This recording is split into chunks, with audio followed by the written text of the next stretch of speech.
All right, thank you guys for coming out. My name's Michael Gallups. For those of you who don't know me, I'm Michael Gallups. I'm the president and CEO of the Chamber of Commerce, and just want to thank all of y'all. This is an incredible turnout.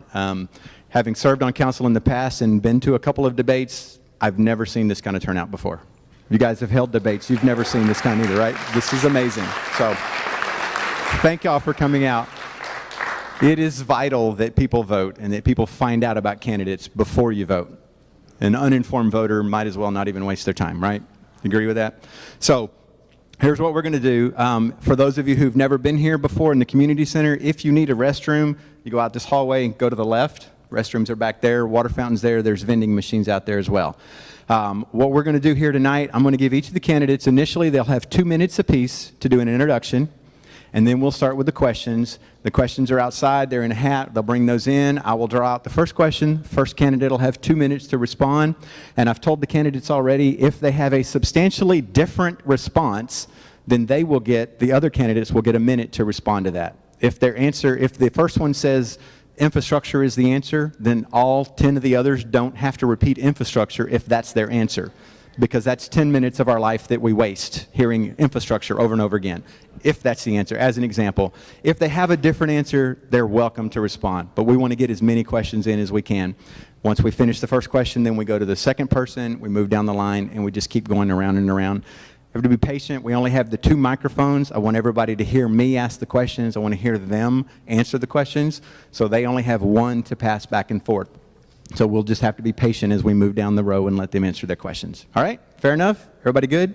It is, as far as I know, Drew, we're right. We're live. Facebook Live. Drew is taking care of that. He's also recording this, and I believe it'll be up on the city's website or on the YouTube channel.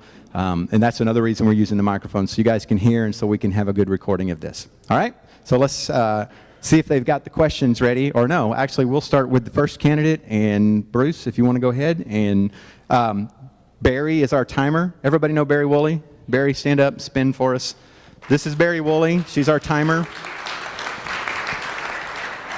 She has the hardest job tonight of keeping these guys in line. So she will have, you'll have, for your introductions and your other questions, when she'll have 3 different signs. One says 30 seconds, so make sure you're looking over there every now and then. Then the next sign says 10 seconds, and the last sign says stop. Pretty simple. When you see the stop, finish the sentence that you're in, okay? Finish that sentence. Not going to make you stop in the middle of a word or the middle of a sentence. Finish your sentence, and then we'll move on from there. All right? Fair enough. Bruce, it's on you. Good evening, ladies and gentlemen. I'm Bruce Hartgrave, and I've been twice elected to the City Council, and I'm now a candidate for mayor of the city of Rowlett. I grew up in Texarkana. My family was in the mechanical contracting business. I went to college at Stephen F. Austin University on a football scholarship. While there, I began a process of overcoming alcohol and inhalants, and I've had 47 years and 5 months and 12 days of continuous sobriety with no slips and no relapses. I spent 43 years in the ministry as a pastor and a missionary and humanitarian all over the world, including 2 years as the vice president of the Methodist Theological Seminary in Moscow, Russia. I also have a doctor's degree in administration, and my dissertation was on servant leadership. And I'm very excited about the future of Rowlett. My family and I moved here in 1997. We've been here 20 years. We love this city. My family in Texarkana had been there 127 years, and in 2015 we sold the last parcel of property. There's nothing there anymore of any of our family except cemetery graves, and from that point on, everything, all of my family, everybody is here in Rowlett. This is our home, this is our adopted home, and I hope to lead the city as your mayor. Hello, everyone. Wow. My name is Lena Khalil, and I'm running for City Council Place 1. To give a little background about my expertise, I'm a full-time software engineer at Raytheon. I graduated from the University of Texas at Dallas in 2015, and between internships and full-time work, I have almost 5 years of industry experience. I've been telling people this month at their doors that software engineering is 20% coding and 80% project management, and it's absolutely true. What I've learned through my education and on the job has been primarily project planning, developing timelines, budgets, and assessing risk, all of which can be applied to city projects. This brings structure and organization to the planning process and helps us deliver a project smoothly, on time, and on budget, and helps to push back against managers who get too ambitious and ask for more than resources allow for. Our city is experiencing rapid growth, and we need to properly plan how we react to that with the needs of our citizens in mind. My engineering expertise will be useful in finding solutions where others haven't. We also need to reach out to the citizens of Rowlett to discuss where the city has made mistakes in the past. I want to spend more time speaking with you, not just inviting you to council meetings, but coming to you to get your input on our city's needs. No one person can experience all that Rowlett is and needs. I want your input, and our city needs your feedback. Share with me what makes Rowlett incredible to you and what you know Rowlett can do better. We need to make sure our city will represent the entire population of Rowlett. Our cities are the last line of defense against the kind of politics happening at the state and national levels, where the everyday concerns of our citizens are ignored. Together, we can be the voice of reason in a political climate that seems to be more about attacking than building community. Everyone should feel welcome to live in and contribute to our home in Rowlett. Thank you.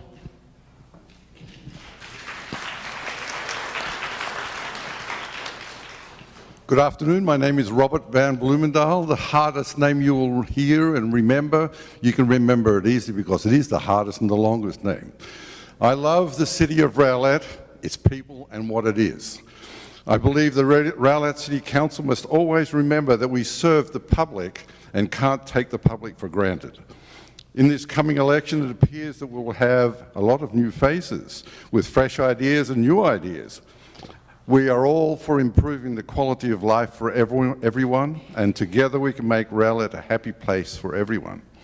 I was elected unopposed in May 2014, and I'm in my 4th year on the Rowlett City Council.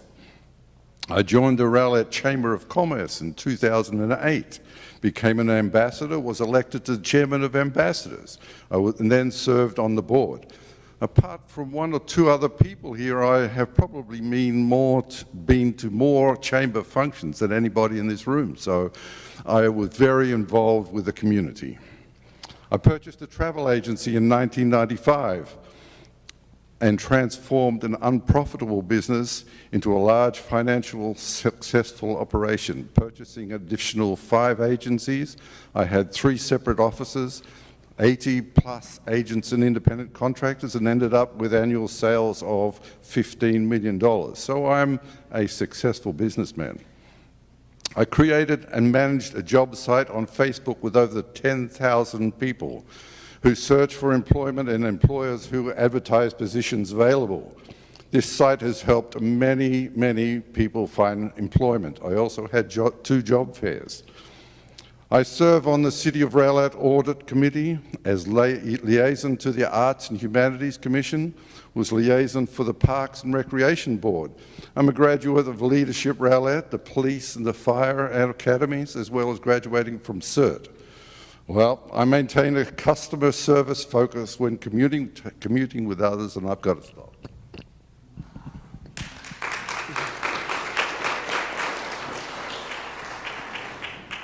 First off, I would like to thank the Rowlett Chamber of Commerce for hosting this event. My name is Blake Margolis, and I'm running for Rowlett City Council Place 1. I may be 18 years old, however, I have been serving the citizens of Rowlett for the last 4 years. My interest and involvement in this city, however, did not start there. When I was 6 years old, I attended a Rowlett Town Hall meeting, which was right here, and stood up in front of the City Council and over 100 Rowlett citizens in regards to a future city park that was planned to be constructed, which is still a field of grass to this day.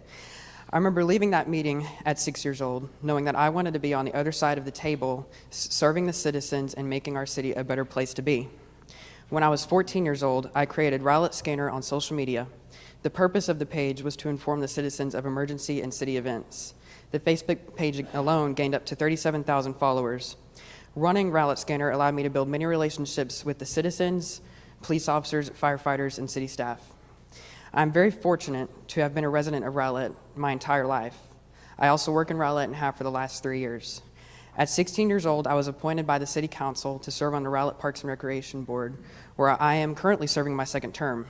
Being on the Parks Board allows me to help make decisions and bring fresh ideas to the table. I was in public school up until the 8th grade when I started attending Liberty Christian University online. I plan on obtaining a master's degree in political and management science at UTD.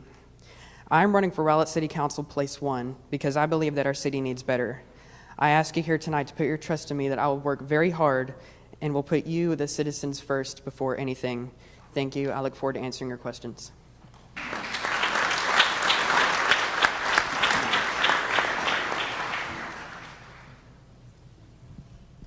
Good afternoon. First, I want to thank the Chambers of Commerce and also the Rowlett Community Center for hosting today's debate. My name is Reyes Jr. I am 47 years old. I have a wife of 14 years, 5 sons, and a daughter. I'm also a proud grandpa of 4. For the past 6 years, my wife and I, along with our 3 younger children, have chosen to make Rowlett our home. We attend church here, we work here, and our children attend school here. I have a background in early childhood education and retail management. The citizens, management. I will soon be attending the Citizens Police Academy insert training classes. I have never been involved with politics. I feel very strong about becoming involved to make Rowlett the best it could be. My main goal is to be a bridge builder between the city and the people. I am declared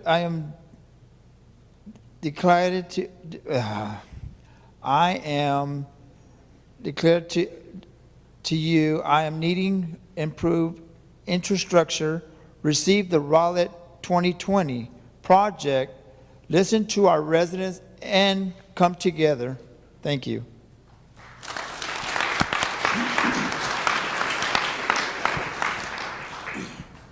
Hi, my name is Jason Berry.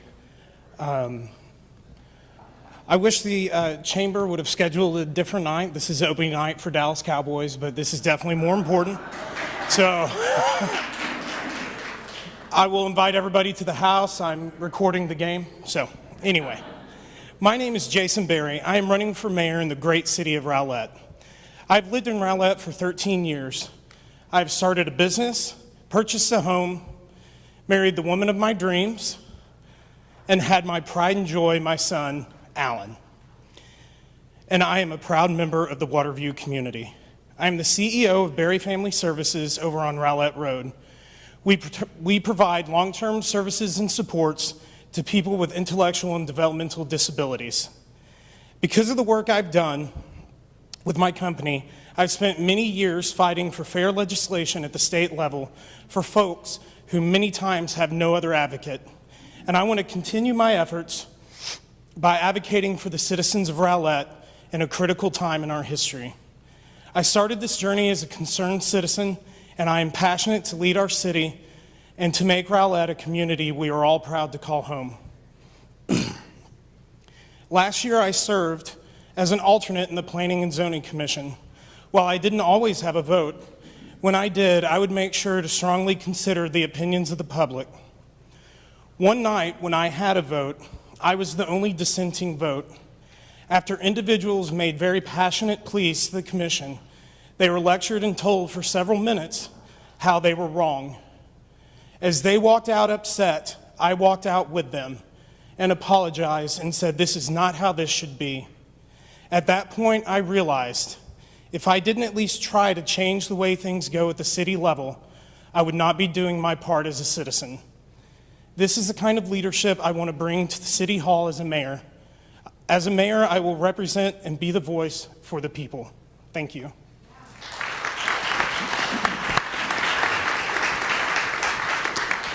Hi, I'm Brownie Cheryl. I'm running for Rowlett City Council, Place 2. Thanks to the Rowlett Chamber for hosting the event tonight. Appreciate this. And if you don't know me, I'm a lifelong resident of Rowlett, or of this area, not of Rowlett, but I'm a lifelong resident of the area. I remember when Lake Ray Hubbard was farmland and Dow Rock Road was 2 lanes with ditches. I'm a 68-year member and elder at the First Christian Church in Garland. My wife Sue Ann and I were married and moved to Rowlett 26 years ago, and I am a great-grandfather. I'm a retired IT professional from Blue Cross Blue Shield of Texas. Being retired affords me the time to be on council. I'm very much a public servant. I love people. I'm a community builder, and anyone who knows me knows that I will lend a hand to help someone. I'm a graduate of the Citizens Police Academy, Citizens Fire Academy, Citizens City Academy, and Leadership Rowlett. And I love volunteering. I've been on the Park and Recreation Advisory Board, I've been on the Charter Review Board, and I'm currently on the Senior Advisory Board. I'm an ambassador with the Rowlett Chamber of Commerce and an active member of the Community Emergency Response Team, or CERT. I'm running for Rowlett City Council to escalate my volunteering to the next level. I want to serve and make Rowlett a better place to live. I want to make sure our future plans are executed before the future gets here. I will analyze each project based on its own merits and facts. I am a financial conservative, meaning I believe that you live within your means. That goes for cities too. I want our infrastructure to be brought up to a sustainable level, and I want our city employees to be competitively compensated. I want our economic development to reflect sustainable, well-planned growth with higher paying jobs. Once again, thanks to the Rowlett Chamber for hosting the event. I'm Brownie Cheryl, Rowlett City Council, Place 2.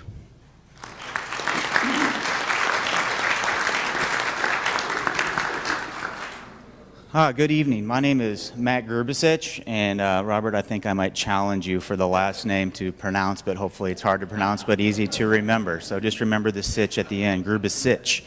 And I would also like to thank the Chamber and the City of Rowlett for hosting us here this evening, because this is a very important process. I want to tell you a little bit of a story. I'm not a native Texan, but as they say, I got here as fast as I could. I moved here in 2000, and my wife and I were married 13 years ago, and at the time we were living in Garland. And we were getting ready to have our first kid, and we were looking at a place where we were going to start our family. And I had a meeting out here in Rowlett one day, and my wife is a teacher in the Garland ISD. And we both came home for dinner one night, and we were sitting there talking, and we both said, you know, I found this really great neighborhood in Rowlett today. And she goes, that is so funny, because one of my teacher friends was saying, you really have to go look at Rowlett as a place to live. And so that next weekend we went, we found our first home, and 2 months later we were in Rowlett. So I like to say we didn't choose Rowlett, Rowlett chose us. And when I think about my family, this is 3 boys later, 2 dogs later, and more friends than I care to count later. I believe when a community gives to me so much that I need to give back. And quality of life to me means everything. And so as soon as my kids were old enough to all walk and not be in diapers, that's when I started to get involved with the city. 3 terms on the Rowlett Parks and Recreation Board. I'm currently serving as the vice chair. I was a key player in the Rebuild Rowlett Kingdom effort. I was on the Form-Based Code Development Committee. I was on the committee that chose the developer for downtown. I was an integral part in the tree planting for Retree Rowlett that hit the devastation of the tornado areas this past year. I'm a big proponent and volunteer with Keep Rowlett Beautiful. They're a fantastic organization and give a lot back to this community. Man, that goes really fast. So I'll be happy just to, what I want to do is just, I'm here for family, I'm rooted in community, and I'll appreciate your vote.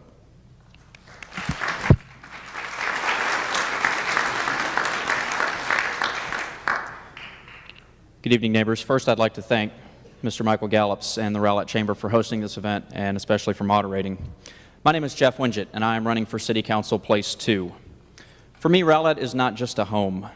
This community has just a sense of friendship and love for one another like no place I've ever been before. And therefore, I'm running to give back.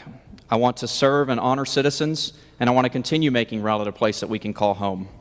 I have over 10 years of leadership, data analysis, planning, and logistics experience, and I believe that makes me a competent leader.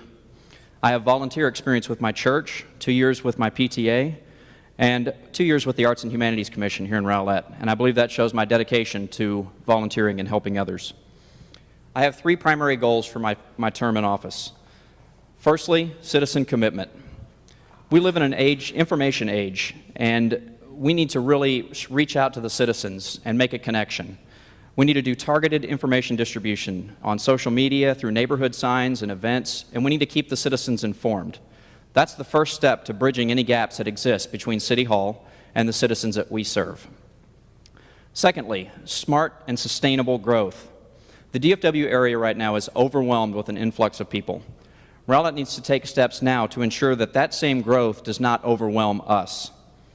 We need to take special and careful consideration for all future multifamily, large commercial facilities, and packaged liquor stores.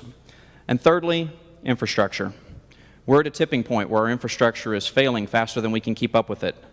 We need to make headway to make repairs so that we're not paying 10 times as much to replace infrastructure in a few years that we could repair now. Finally, in closing, Rowlett has an extremely promising future, and I aim to be a part of it. Therefore, I ask that you please elect me to City Council Place 2. Thank you so much.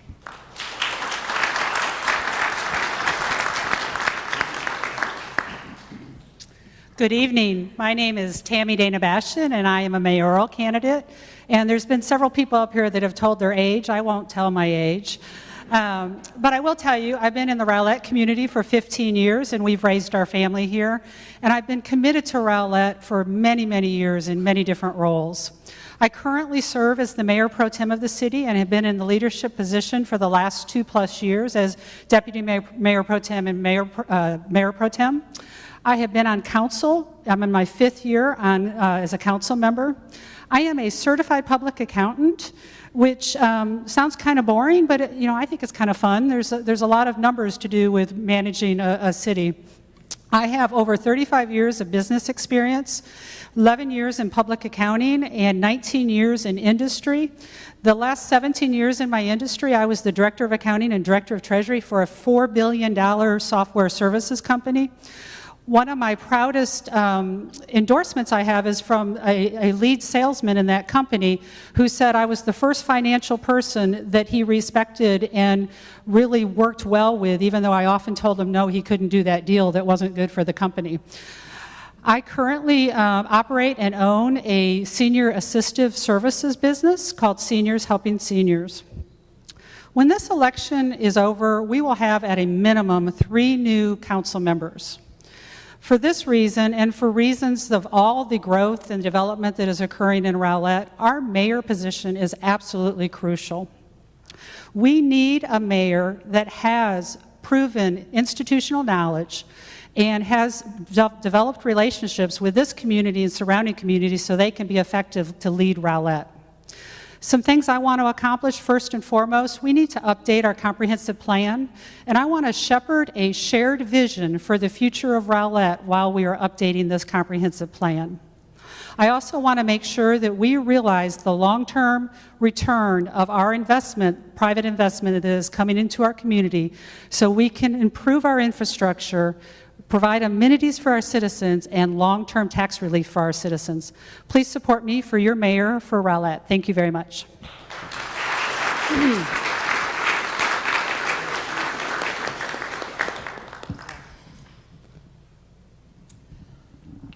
First, I just want to say that there are some very impressive resumes on this dais, and it's an honor just to be here.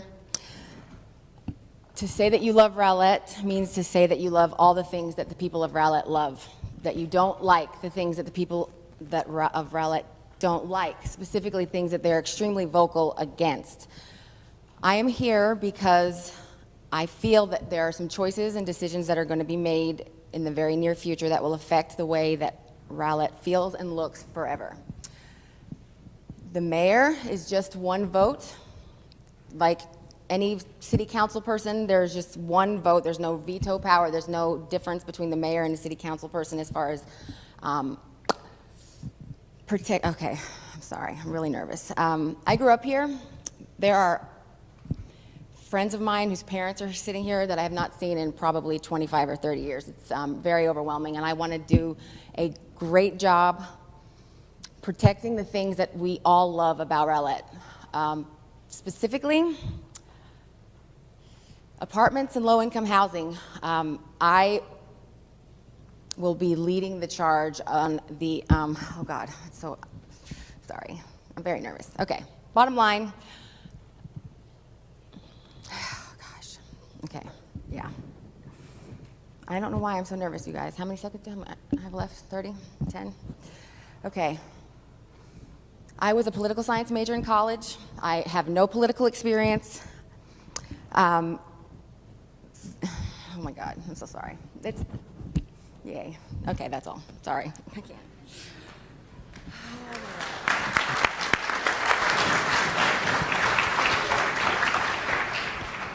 Thank you, candidates.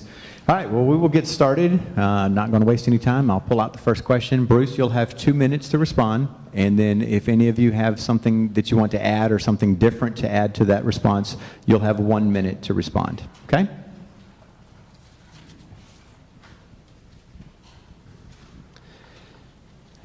Okay. What are your thoughts of keeping the library where it is now in favor of using the space at the Village for retail or restaurants? Thank you, Michael, for the question. Right now, we are under a contractual obligation with the company that's building the villages that when it's completed, we will need to move the library back to that facility. And our contract is for 5 years with two-year options. The rent is $10 a foot. There's 11,700 square feet. The rent will be $111,700 a year. It's a triple net lease, which is we also have to pay for maintenance and insurance and taxes. And even though we're tax-free and so forth, they're going to charge us taxes for that property. My personal opinion is if I had been on the city council at the time that that was done, I would not have voted for that particular component of it. But at the moment, as it stands, we are under contractual obligation to do that unless something happens.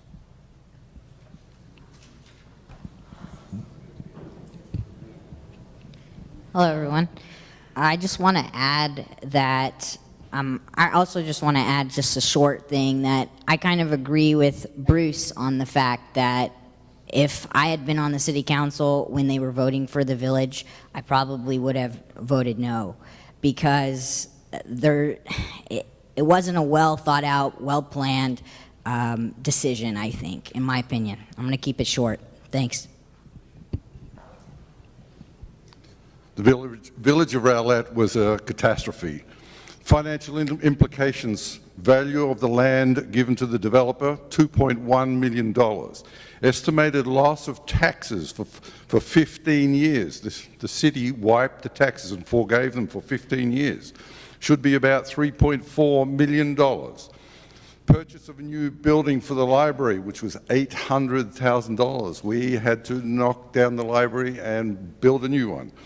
Cost of rent for the new library in the village, we estimated being about $585,000. The cost to fit out the temporary library, the moving costs, then back again to the other, is probably about $530,000. The moving of the Chamber of Commerce was $347,000. And in total, you have $7.8 million spent with no return to the city, period. I think that's absolutely terrible. There is probably only 2 people on city council at the moment that voted for it. And at the end of this period, after 5 years at the village of Rowlett, the library will not have a home. We'll have to go out and buy a new library for all our books and everything. Consider that as well. Anybody want to add to that?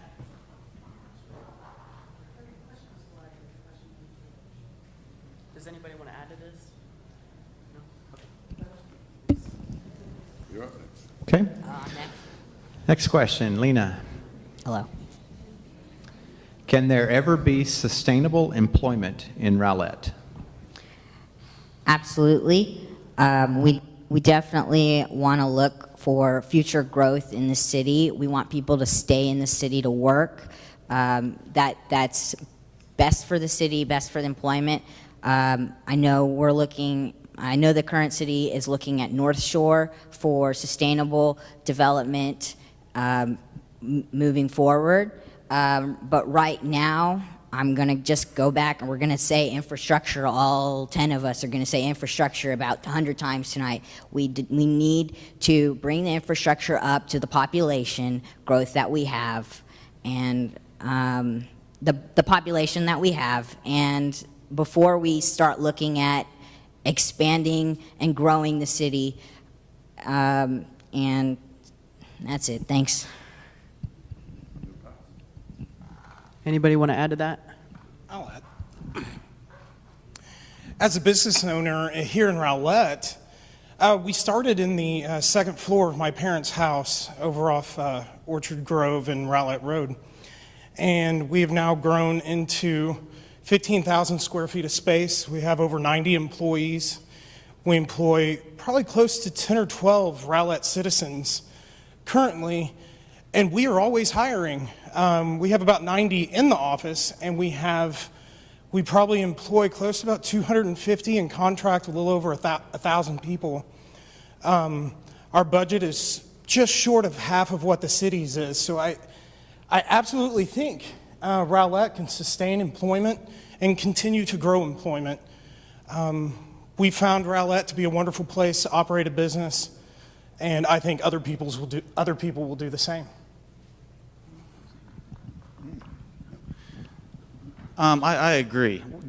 We're going to add another 7.5 million people to the DFW area. I work all over the DFW area. I manage projects from as small as 5,000 up to 60 million. And it's moving this way, whether you want it to come or not. So we're going to have sustainable employment here. The real question is what kind of employment is that going to be? And that's really the question that we really need to be asking ourselves. And that's really the question that I'm here to try to help. And what I feel that I can be a part of is, what do we want to look like? Do we want to look like a bunch of box stores, or do we want to have the type of development that's going to be sustainable? Several things that have been tossed around in some of the discussions have been North Shore, and it's all about North Shore. That's where we really need to develop sustainable employment. We need to be seeking out large corporations that can move here, similar to the State Farm building at 75 and Bush, similar to some of the large corporations that have gone into the Plano area. Those will diversify our tax base and provide us a long-term solution to a lot of the problems that we face with infrastructure. Is it immediate? Absolutely not, but we certainly need to explore it. Thank you. The only thing I want to add is that our economic development department is top-notch, and they have put together a complete North Shore development plan. And if you're not familiar with that, that is on their website. You can access that on the economic development website. It is well thought out, and we have been trying to attract those kinds of businesses, and we are actually doing a pretty major push right now. We have some ideas. The bottom line on North Shore is it is owned by private individuals, so we are encouraging development there, but that will be at the choice of those private individuals. And the other thing I wanted to mention is economic development has attracted $1.5 billion in new development in this community, and should be just heralded for what they have been doing for this community. I'm very proud of what we've been successful at, and I'm very proud of where we're headed.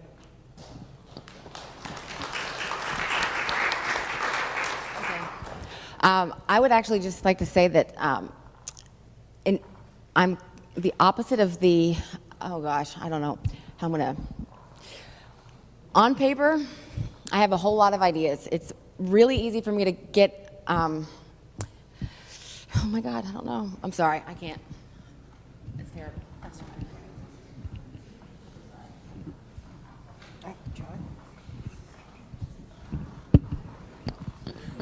This past Tuesday night, our city council met in a joint meeting with our Economic Development Advisory Board. And one of the things that I was really impressed with in that meeting was all the various companies that our economic development team had been talking with and so forth about the possibility of moving larger, what I call big box businesses here, like the State Farm thing. I was very impressed with that. I was also impressed that they were aggressively going to some of these various shows and so forth where they are able to sell our city to people who are thinking about moving here from California or New York or somewhere else. And we have a lot to do in terms of reaching our goals for that. But I'm encouraged by what not just our city council is doing and our economic development team is doing, but our economic development advisory board is also doing in the assistance of that.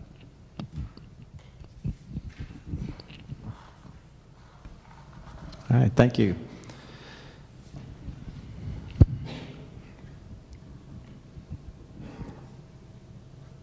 Pass. Okay, Robert. Knowing how this election will affect economic development with its turnover, is the city best served with experience and institutional knowledge or fresh eyes and little exposure to city operations?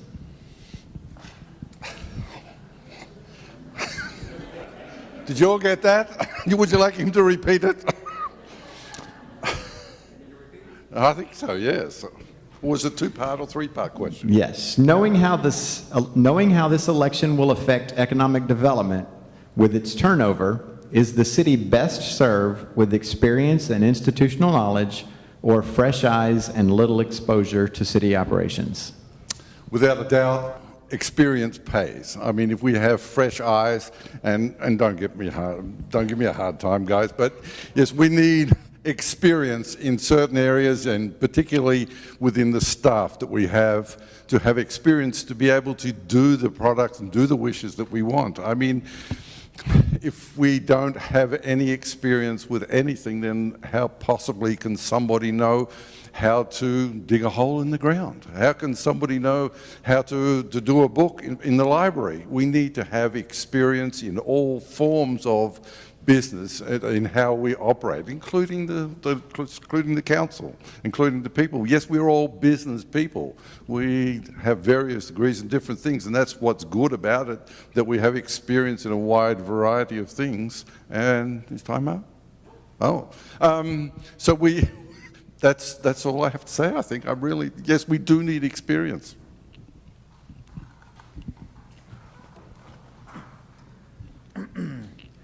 Well, I would have to look at it as, yes, experience, but a lot of people don't have experience.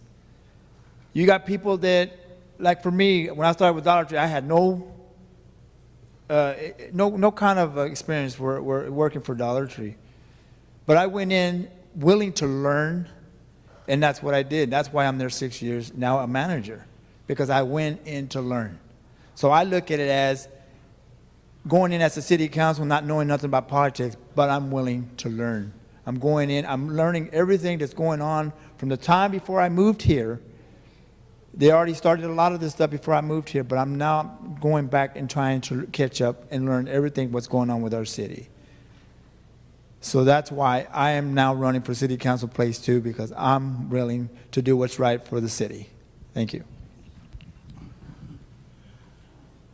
Experience is very important, but I think just with how the question was asked, puts light on the bigger problem, that the knowledge, the transparency, and accountability doesn't exist. People shouldn't have to search for that knowledge. It should be readily available for all the citizens. There shouldn't be just a select group of people that have all the knowledge and make all the decisions. Everybody here is willing to learn. I'm one of those people, and that's really all I have to say about that. Thank you.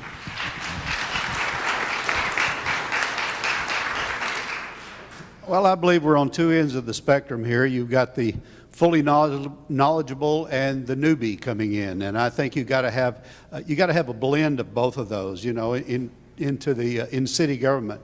And I kind of represent the middle, because I've hung around the city council. I've gone to city council meetings for at least 8 to 9 years.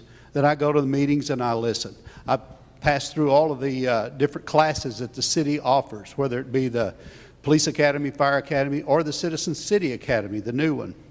So I've been monitoring the city, looking at the city, seeing how the city works. I've just never been an actual councilman. Thank you.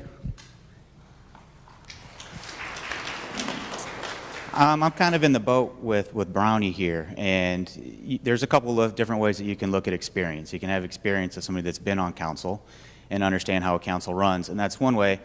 But as Tammy mentioned earlier, we're going to have a minimum of 3 new people on this council. And yes, you can learn about how a city works. Yes, you can learn about how development works. Yes, you can learn about how zoning works, and we can all do that together. But this is only a 3-year term, and then you have to come back.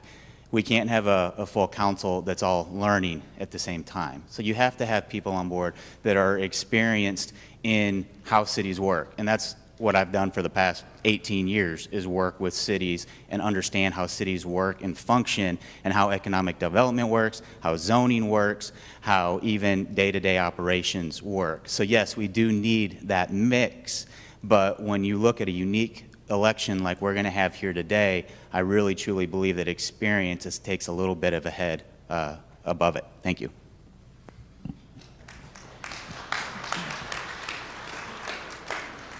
So I do have to agree with Brownie that there is a very important part of being a little bit of both. But I think most importantly is to come in with fresh eyes and to not just believe everything you're told. Ask questions, dig for answers, demand responses.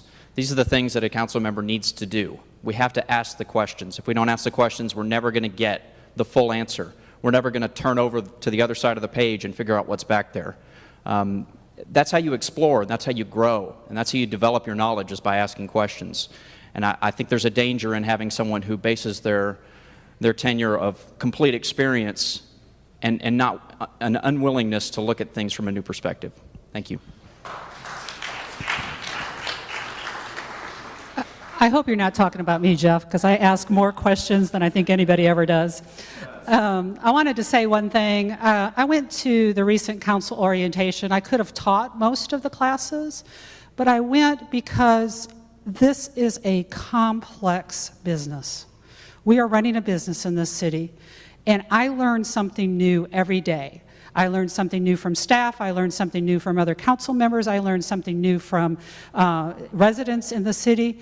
And it's something that is very, very complex, and you do need experience. You do need institutional knowledge, and you do need developed relationships. I learned so much from Mayor Gattel over the last 4.5 years. I can't tell you how good of a mentor he has been. And we need that kind of leadership with as many new council members as we'll have coming up here soon.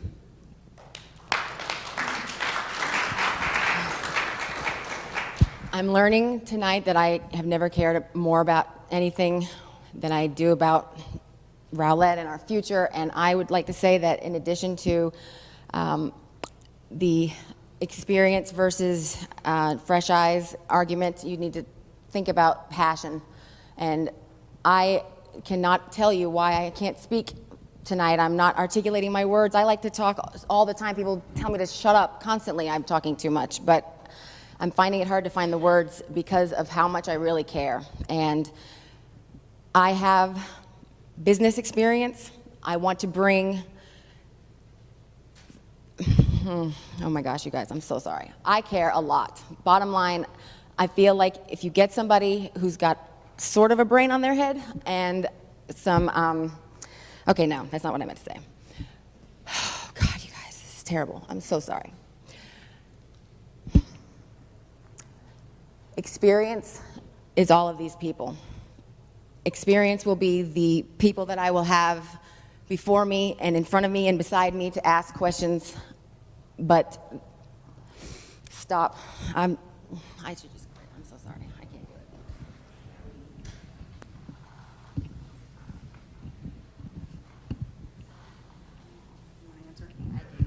I think we're going in order. I do think institutional experience is important, but it's not the only thing. It's a good thing, I think, to have people who have a desire in their heart to serve the citizens of this city or any city. And maybe they don't have all the experience that you would maybe want them to have, or maybe they don't have all the experience that they would like to have. But I think it's a good idea to have fresh ideas and fresh approaches to things, particularly with younger people than I am. I get a lot of energy by being around people that are much, much younger than I am. I have a lot of friends of mine in their 30s and in their early 40s, and I glean a lot from that. And I know that when we think of institutional experience, I know in my particular case, I was told I didn't have any experience except being on the City Council of Rowlett and on the Parks Board. But 40 years ago, I was on the Planning and Zoning Commission of the City of Mesquite, which was the 11th largest city in the state and the fastest growing city in the state. And during that time, I helped form a coalition to create the restaurant row there, and I served on the Comprehensive Planning Committee in Texarkana and the Parks Board here and on the City Council.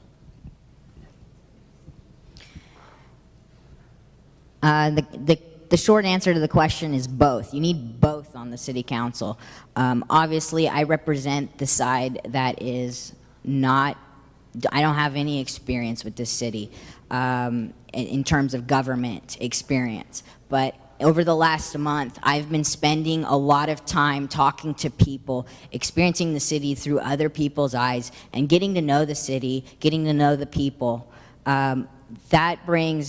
I want to bring my unique perspective into the government, my unique background in software engineering, my background in project management. All of that really can apply very well to the City Council. I'll have a learning curve, absolutely, once I get on, but I'm really good at learning. That's one of my best skills, and I will absolutely do 100% I can to pick this up fast and get the ball rolling, because we're going to have 3 new City Council members, and it's really important that all 3 of those members jump right into it, and I'm ready to do that.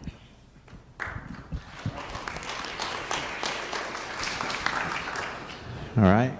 Blake, what experience do you have reviewing economic development? Well, that's a good question. I do not have that. However, I am willing to learn anything that I can about it. I have done a lot of research for the last, I'd say, 4 months about the economic development and all the boards in the city, and I'm willing to learn, so thank you. Anybody want to add to that?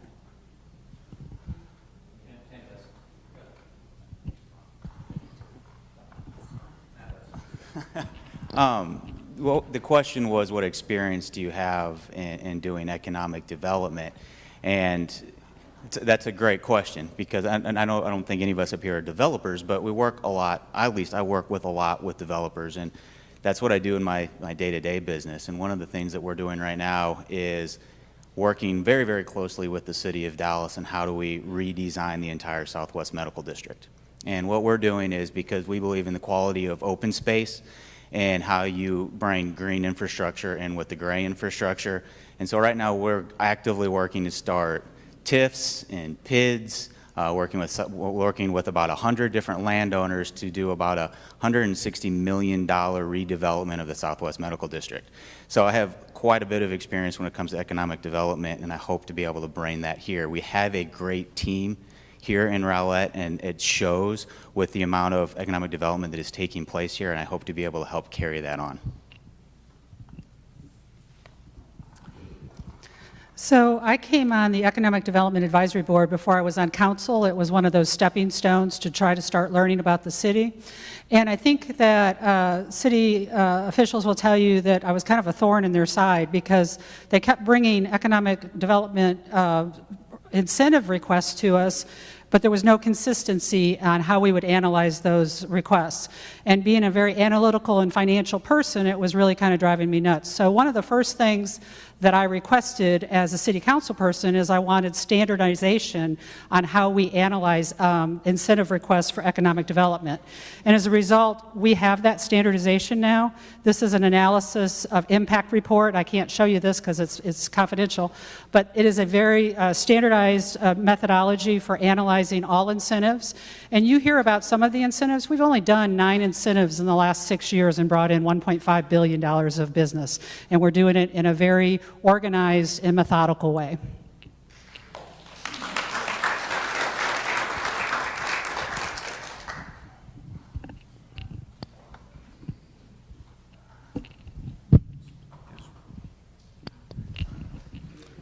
I don't have any experience in economic development either, but we pay a lot of people in the city of Rowlett who have experience in a lot of different fields that we pay them money to do that for. I mean, we cannot all be specialists in every single department. I mean, I can't be a CPA, I can't be a librarian or a police chief. We have people to do that for us. So, I mean, we do not need to have that experience altogether. So we have people to do it for us. You want to say anything?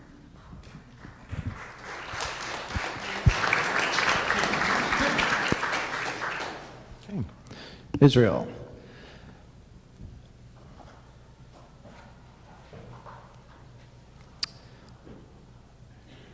Okay, I'm just going to read the question. I'm not sure if you're going to be able to answer this, but are there major projects that don't require economic incentives, or is this standard operating procedure everywhere? I'm just reading them, folks.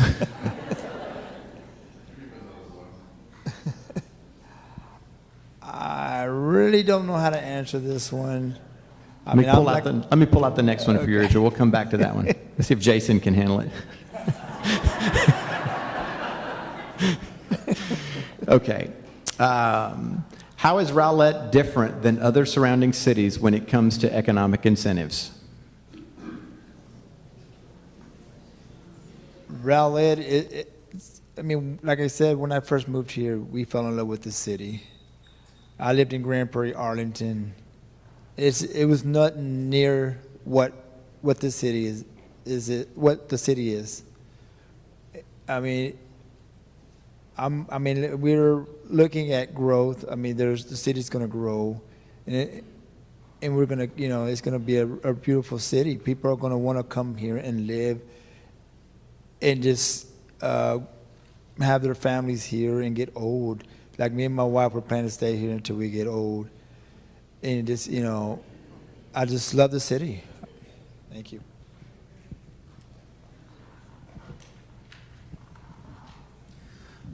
Well, economic incentives are our negotiating tool when we have a company or a business or a large corporation come here. All cities use it. Every city does. It's like buying a car. You're going to buy it from the guy who sells it to you cheaper. Incentives are who gives them the best deal. They can go anywhere. We are no different than any other city. But except our incentives are performance-based incentives. They have to do something, and we have to get something out of it. So we don't just give it to them. They have to do something to get it.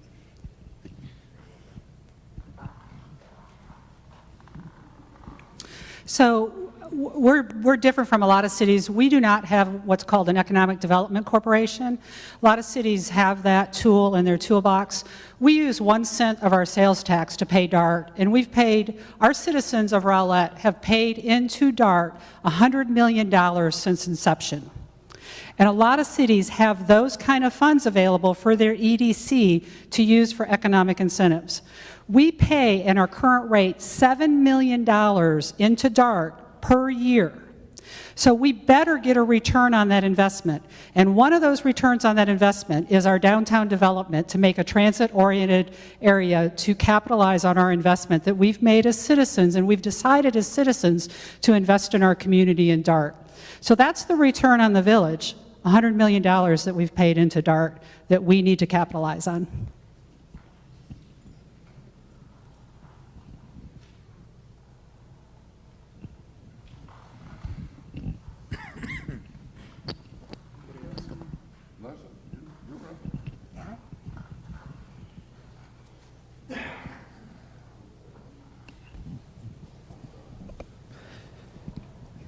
Jason, what is your vision for the North Shore? My vision for the North Shore. At this point in time, the North Shore is really one of our last green spaces, our last undeveloped spaces in the city. We need to reach out to the citizens. We need to reach out to business. We need to find out what our people need, what the city needs, what the people want. And we need to do our due diligence to do the research and figure out exactly what would be the best, what's best suited for that area.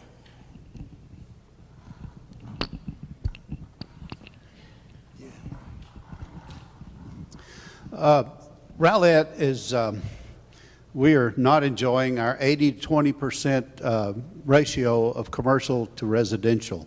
We have 80% residential, 20% commercial for our tax base, and 60-40 is the best ratio to help with the taxes. I believe Rowlett is planned on using the North Shore for a lot of commercial development to help alleviate that, that differentiation we have in our taxes. So I believe North Shore is a long-term vision. It's certainly not something that's going to develop within the next few years. But I believe a combination of some large, big box businesses, as Bruce said, and perhaps some multifamily apartments would be a good use of that space. For all of you that may not know, a steering committee was recently appointed for the Rowlett 2020 program. And part of that program involves North Shore and the vision for it for the future. So the idea is to make some revisions to the 2020 plan. And if you have suggestions, I would advise you to stay abreast of what's happening and definitely get involved so that you can be a part of those changes that are made. Thank you. The only thing I would add is that we have done a plan for North Shore already. We have done a market analysis for North Shore. We do have targeted industries that we are currently targeting, and that information is readily available. So I hope that you can access that and find out what we've already been underway in planning for that. So.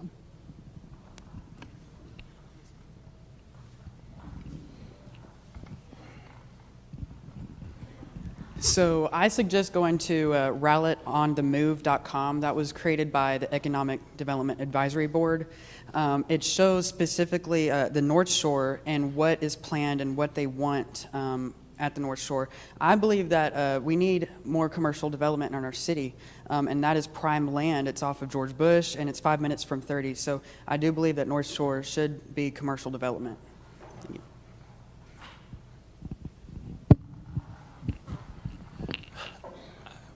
Like Brownie made the comment that we are lopsided with residential versus commercial property, and we need more and more commercial developments.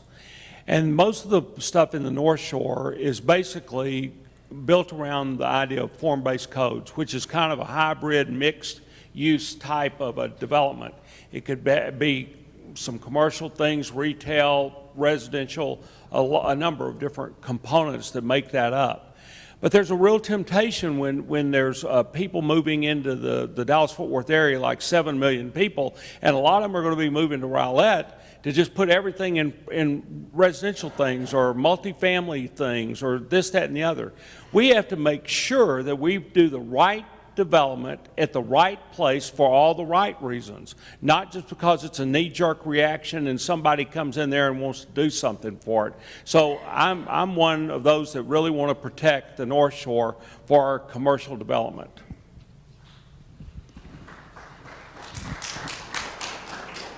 I just want you to understand that the North Shore development may not be here in our lifetime. It's said we're going to wait for it to come, wait for it to come. We're getting like agricultural tax on it. These people that own the land know that we have them because we have it zoned commercial, all right? So they can ask anything they want for it. People are greedy, all right? When they see some of these commercial people coming, several people have already been and gone because it's too expensive, all right? So just think about it. It might take a long time before this comes.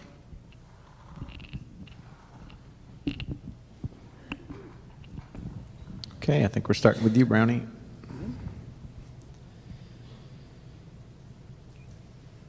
How do you see the city of Rowlett collaborating with the chamber over the next 5 years? Could you repeat that?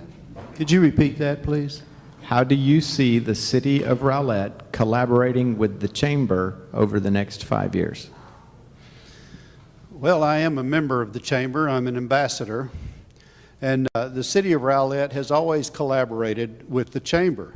The chamber and the city work very close hand in hand. We go down to as chamber members, our chamber people go down to the city when they need to go down there and talk to the city, and the city comes to the chamber when they need to talk. This is an unusual situation, I know, in Rowlett because our chamber and city get along very well.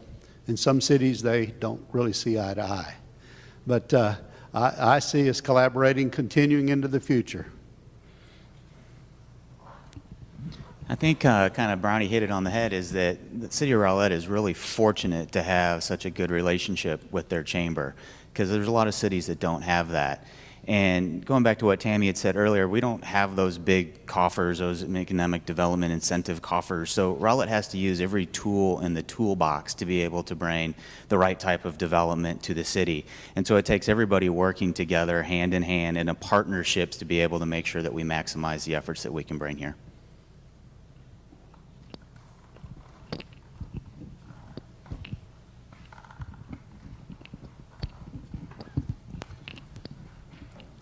I see the city working very, very hand in hand with the Chamber of Commerce. Like Tammy mentioned earlier, we don't have an economic development corporation that can be the standalone thing with that. And we utilize the Economic Development Foundation, or with the Chamber Foundation, to help us a lot in making a lot of these projects become reality. I think that's very important. Also, I'm a member of the Chamber too as the trustee for my family trust. And our trust is a member of the Chamber of Commerce, so the erroneous things that I'm not a member of the Chamber out there just happens to be false.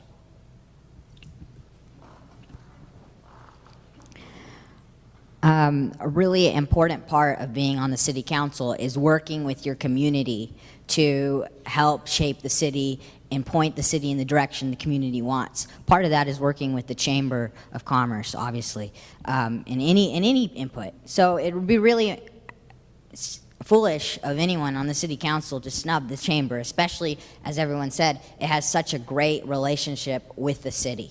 So moving forward, me personally, I want to continue reaching out to every member of the community, including the chamber, to push the city in the right direction. Thank you.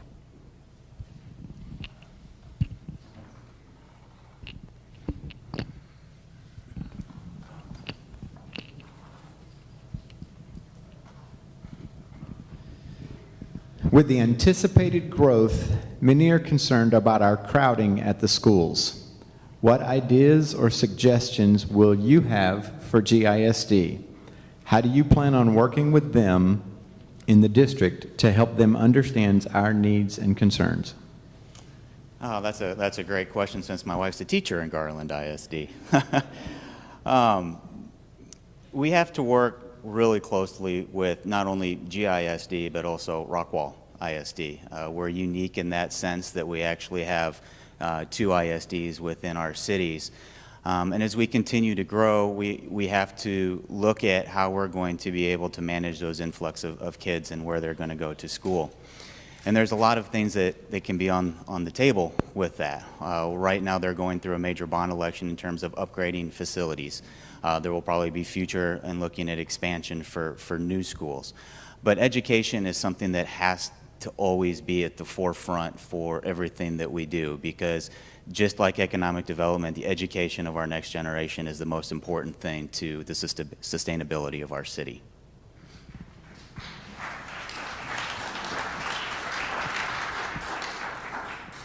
So one thing we do routinely is we have the ISD represented on the Economic Development Advisory Board. So everything that we talk about as far as economic development, we have a very high-level representative from Garland ISD involved. We have asked Rowlett or Rockwall ISD to be involved before, but we have not been successful in bringing them on board to the Economic Development Advisory Board. The other thing we're doing is we're updating our comprehensive plan, and we do have a representative from both ISDs helping us on the steering committee so that they are a part of that decision-making and are fully aware of what our vision is for the future.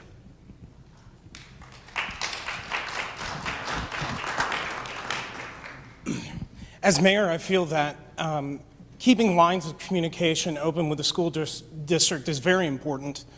Advocating not only for the adults in the community, we need to also advocate for the children of the community. Right now, I have a 4-year-old, and we are looking at schools, and right now, it's Keeley Elementary that we're looking at in a year, and we're very excited about that school. I want to ensure that that school stays a great place to go. In our industry that my family and I work in, part of what we do is advocate for individuals with special needs. We send people to ARD meetings almost every day during the school year to fight for the treatment and protection of our most vulnerable population. I will continue to do those efforts and advocacy as mayor. Thank you.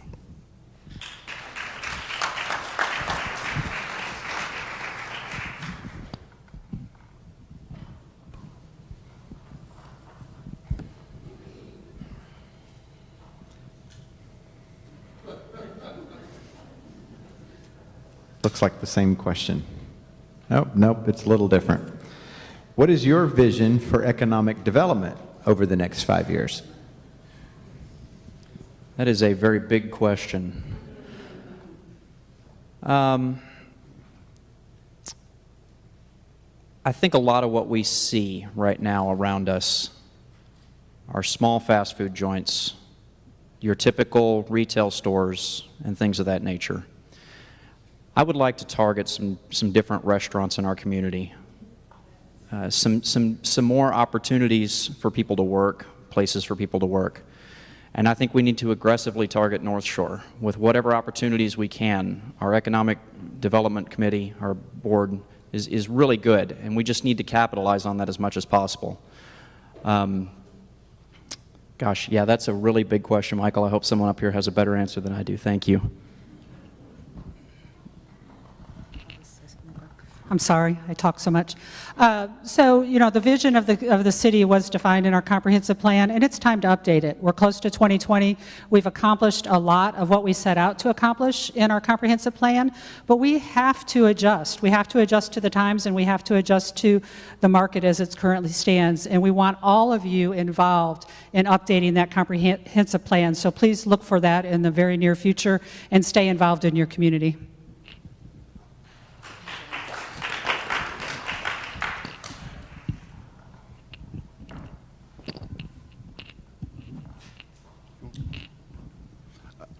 I think our economic development relies a lot also on Bayside. I mean, you've all heard about Bayside and the big development that's going to happen over there. We believe that it to be in the order of $10 million a year coming back to us. And that will be a lot, meaning for you, streets and alleys. We'd probably be able to lower your taxes. All sorts of things will be coming because of that, and that is a huge, huge development. I mean, it will be the next Las Vegas for North Texas. So, yeah, you may laugh, but I mean, where are you going to see a pond like that or a water show? So, it will be special. People will be coming from all over Texas to see it. So, and we will be making the money from it. And yes, say thank you very much. All right.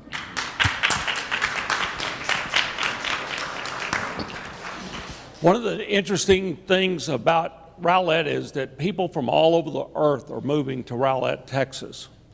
And they're coming with different cultures, different backgrounds, an amazing diversity. When Bayside goes vertical down there, it's going to be basically a city within a city. And all kinds of things are going to be happening down there. And we are very positioned that Rowlett will soon become a destination point. People will be coming here, they'll want to spend their vacations here, and so forth and so on. And so I see economic development being, we need to be very thoughtful. If you could go to Texarkana, you would see what I don't want our city to become, where people lose their vision, they lose their way, the buildings deteriorate, businesses go out of business, and recently they announced they're going to close one of the fire stations and lay a whole bunch of firemen off because they don't have the tax money to sustain their employees. And I absolutely do not want to see that happen here in Rowlett.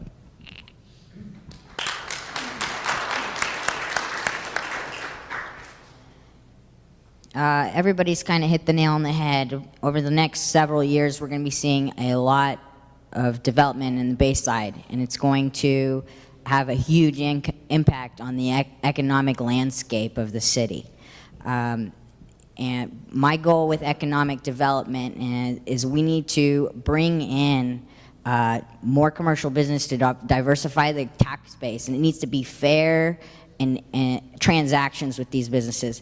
Things like Bayside, they're going to bring the businesses to us because they'll want to be here because the population is there. So, yeah. All right. Thanks.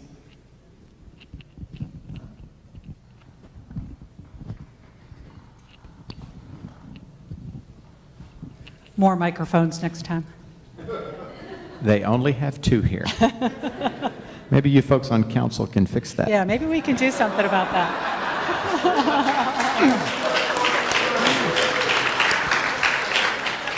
I'll chip in a microphone. How important is the relationship between the Chamber and the City of Rowlett? You want Another that same one? question? You think that's different? I'll go to a different question. I'll answer it, but It's okay. What role does the Economic Development Advisory Board play in attracting new business to Rowlett? okay. I'm really glad you asked that question. You've heard I'm on the Economic Development Advisory Board and have been since 2011. When I first got on that board, it was not very effective, and we were not really meaningful addition to the assistance for the Economic Development Department. But we've really worked hard over the last several years to become a part of that. One of the changes we made is what I mentioned earlier in developing a standardized methodology for looking at incentives to bring business in. We were a very big part of developing our policy recently, and we are a very big part of standardizing that process to analyze potential incentive requests. Whenever an incentive comes to our city now, the first line of defense is the Economic Development Advisory Board. So we vet that incentive, we make recommendations, and then we change it, we massage it, we work with Economic Development Department, and then we make a recommendation to City Council. So we really have become a very meaningful part of the process.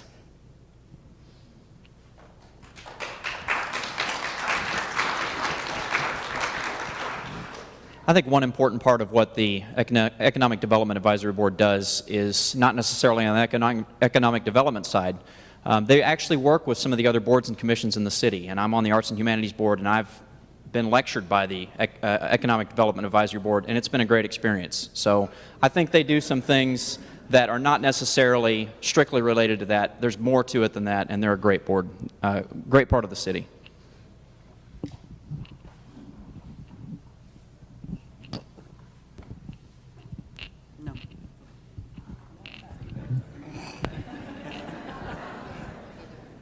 Remember, I said we had to be patient because there was only one microphone. Okay. How important is the business community to the growth of Rowlett?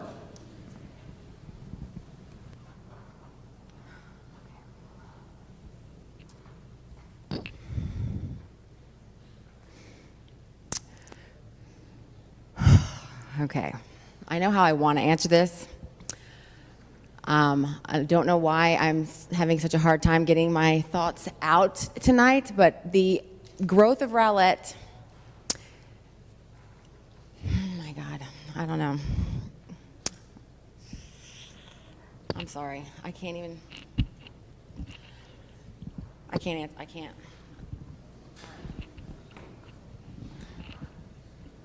I've referenced this to like a professional sports team since Barry brought up the Cowboys playing tonight that we're all here missing. And like I said before, it takes everybody to be able to grow our city. It takes the Economic Development Board, which is doing a fantastic job. It takes the Chamber of Commerce, and it takes the local businesses. So it's like if Cowboys want to get a new player, it's not just Jerry that needs to go over there, but it's Zeke and it's Cam and it's everybody else. They got to go out there and they got to recruit those guys too. And that's what our businesses have to do. Our businesses have to be on board, and they have to be on board because our citizens are on board with the development that is here, and that they make those businesses successful because it's the right kind of business. So they go out and they be our champions to help us bring more business.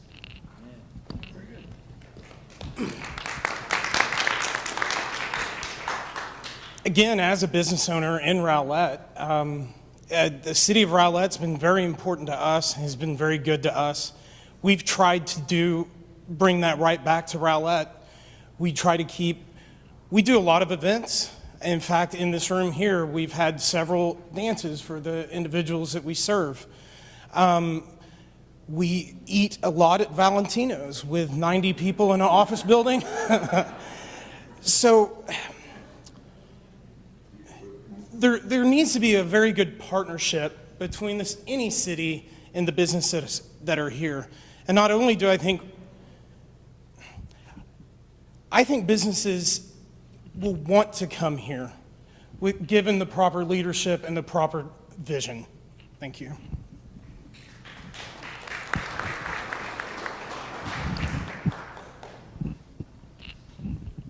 Go first. I think the relationship between the city and businesses, all kinds of businesses, is extremely important. We have some businesses that are more inspired to be better community neighbors than others. We could not have built Kids Kingdom completely without a lot of the business participation in their donations, and their showing up and working and sweating and cutting boards and doing all kinds of things. It was a wonderful partnership that we had there. The same thing was true during the tornado. A lot of businesses came together to help in rebuild Rowlett and help our city. So it's extremely important. And I'm the president of the Rowlett Rotary, and I can tell you that in all of that, the businesses that we have, the business owners in there, we talk about that all the time, about how we need to make sure we're pro-business in what we do.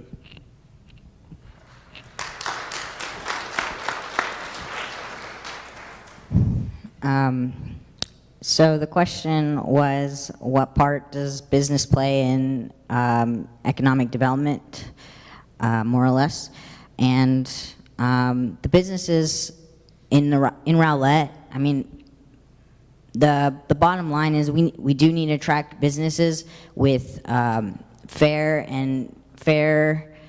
deals into the city, and the reason for that would be our tax base is disproportionately residential. So the more businesses we attract into the city, the less tax burden we have to put onto our residents. We want to help bring up the commercial growth in the city. The more businesses you bring into the city, the more businesses want to come to the city because they feed off of each other without having to incentivize them, for example.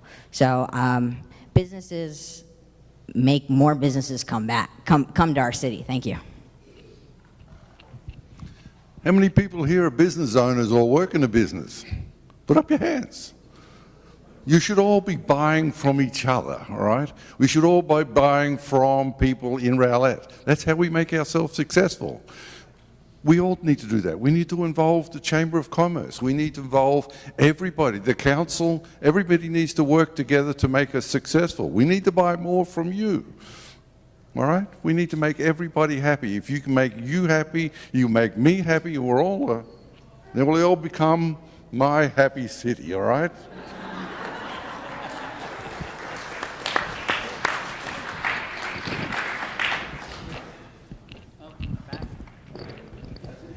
I think we're back to the beginning. How will you work for the citizens of Rowlett to reduce our property tax burden? Oh, I'm thrilled to answer that. Last year, when I went to my very first city council retreat, I began to push the idea of a 5-cent over 5-year tax deduction. Every opportunity I had, when the door opened up, I would try to step through it and promote that idea again and again and again. And when we finally got to the place to vote, it was very interesting that it failed. And the only people that voted for that tax deduction that night was Tammy and I. We were the only ones. Now we're a year behind, and I'm pushing now for a 7-cent over 7-year tax reduction. And I think we can do that because our property values are continuing to go up. Our developments are coming out of the ground, and they're beginning to be tax-paying businesses and so forth. And I'm really confident that this year's budget, when we do that, we will be able to reduce our taxes on the beginning part of that 7 and 7 and reduce our taxes by 1 penny. And if we can do that each and every year, it'll be a substantial reduction in taxes for our citizens.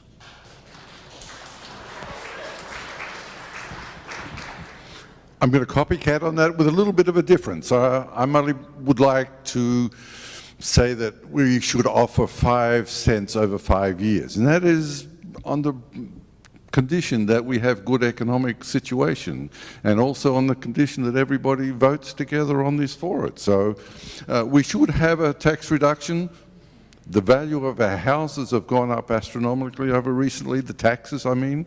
So yes, we are getting a lot more money in, and B, we'll also be getting in a lot more money from various developments, Bayside and whatever, and if we get the North Shore going, we'll get some money off that. So we will be able to bring you some more money and less taxes. Thank you.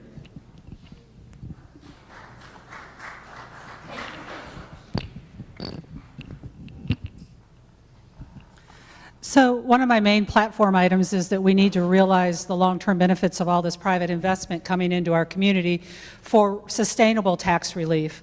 And like Bruce said, I did vote for tax relief last year and was very, very disappointed that it did not pass. I will support tax relief or reduction of the tax rate this year. The bottom line is all of our taxes are increasing because our property valuations went up tremendously. We're paying more school taxes, we're paying more city taxes. Our school taxes are 50% of our tax bill, and our city taxes are about 27% of our tax bill. We need relief, and we need to realize the return on this investment that's coming into our community.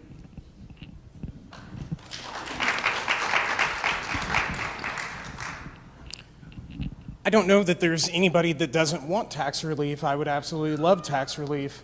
So I would absolutely do everything I could to ensure that we get it. But with our taxes being as high as they are, what really upsets me about that is that our infrastructure is still so poor. What is the city doing with those high taxes? So, yes, I want to see our taxes go down, but I also want to be able to drive my car from my home to my office without having to replace tires every 3 to 6 months. So, thank you.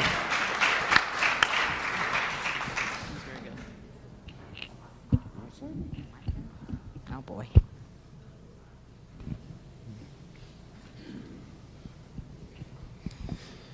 Similar to questions we've had before, do you support incentives that bring new business to Rowlett? So the short answer is it depends. Most of the time, I think we should encourage economic development without incentives. I know the economic situation in DFW is that all the cities are doing incentives, all the cities are competing for businesses, all the cities are using TIFs and TERS and et cetera. But Rowlett's doing a really great job already minimizing the amount of incentives it's doing in attracting the businesses that it has. And we need to continue that because, frankly, we do have the one of the highest tax rates in the county, and we need to use those funds to bring our roads up, our infrastructure up, and see that benefit for the citizens in the city services, and then bring the tax rate down to sustain those services. If we keep giving the taxes away to the businesses, how is that going to come back and benefit the people who are paying the taxes? Thank you.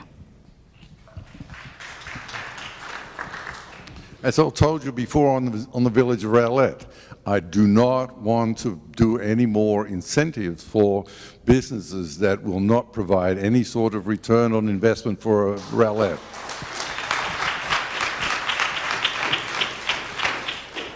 I would also agree with Robert that I'd agree to incentives as long as it benefits the citizens and the city in the long run. Thank you.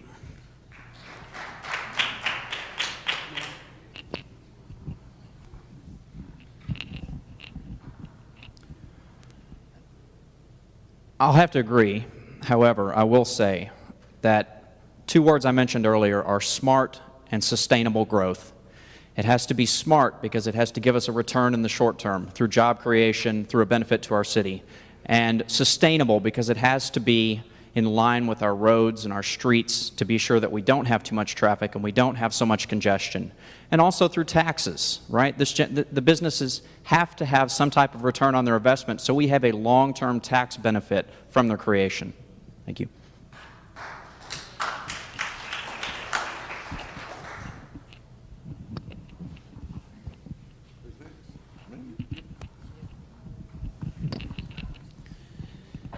Basically, I think giving certain incentives to various businesses that come here is not in and of itself an evil or wretched or awful, ugly thing.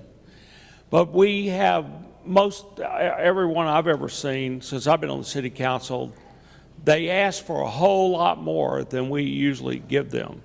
And part of the reason for that, I think, is Tammy showed this thing a while ago. We've got this algorithm, and it's based on how many jobs is this business going to produce, and how much this is going to happen, and how much something else is going to happen. And if it can't meet those obligations, we don't give the incentives. We've had a number of things come up and ask for incentives, and we flat turned it down. And so it's a tool that we have in our toolbox, but we try to be wise and thoughtful and prudent in every decision that we make regarding those incentives because we don't really have an unlimited pile of money to offer them. So we have to be very, very careful in what we do.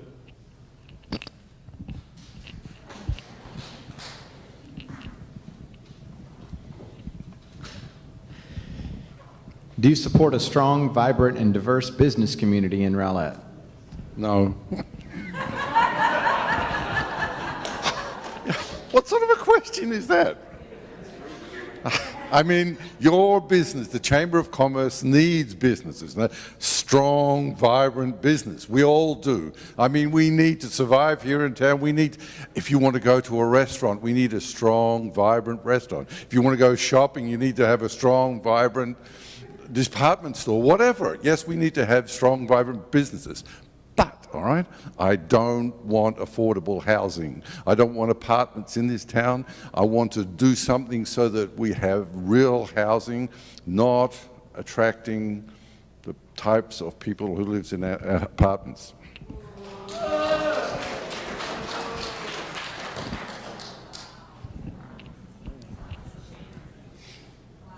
I think I agreed with some of that right up until no affordable housing. The city of Rowlett needs to be a welcoming city for all people. You know, we need to make sure that everybody feels welcome here of all walks of life. But before we enter into those projects, we need to do our due diligence. We need to research it. We need it to make sense. We need to reach out and receive public input. So to just across the board say no affordable housing, I just can't get on board with that. So Rowlett needs to be, it's a great city. We need to continue that, and we need to ensure that everybody feels like home. So thank you.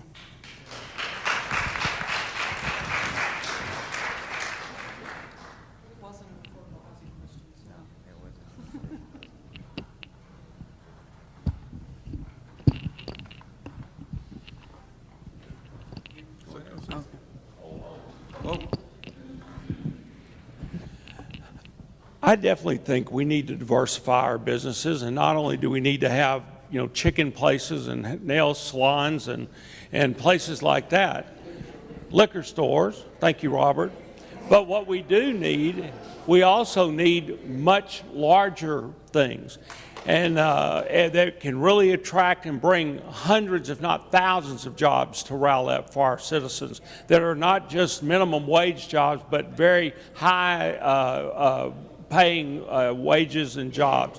We also will we need really nicer restaurants, I think, sometimes, and I think Bayside's going to take care of a lot of that. And I am for diversification of housing in the city of Rowlett, because not everybody can afford a $300,000 and up house.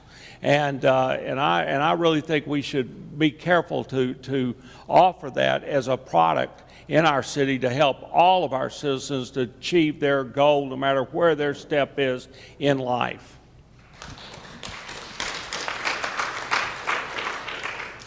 I know this is a Chamber of Commerce meeting, but all the questions have been about economics and businesses. It feels like a broken record up here. We're all saying, let's grow the city, let's economic growth and reduce the tax rate on the residentials. And I'm going to continue to say that. Thanks.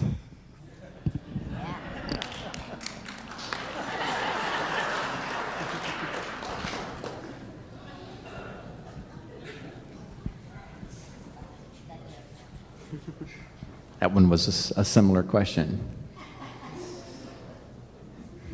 Do you support commercial development to adjust tax rolls off the back of homeowners? I've already kind of discussed that, unless you want to answer it. Next.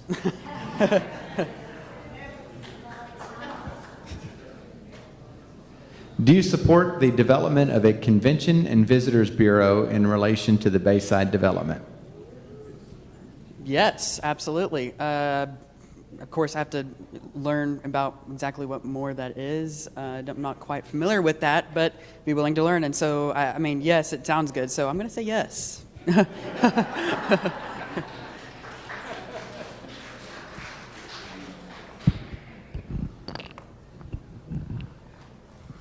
I will never say I support something until I understand it thoroughly. But I'm very excited about the possibilities of a potential convention center at Bayside. Our city employees and our elected officials worked incredibly hard to get a special provision put in place for us in the last legislative session, and that's going to bring us $50 to $70 million in tax incentives that would otherwise go to the state, that we'll be able to retain in the city of Rowlett to go towards building of a convention center. We have a lot of analysis to do. We have market analysis to do. But Bayside can be a destination area, and a convention center with a top-notch resort with a water attraction that we're going to have is going to be an incredible asset to the city of Rowlett if a convention center makes financial sense.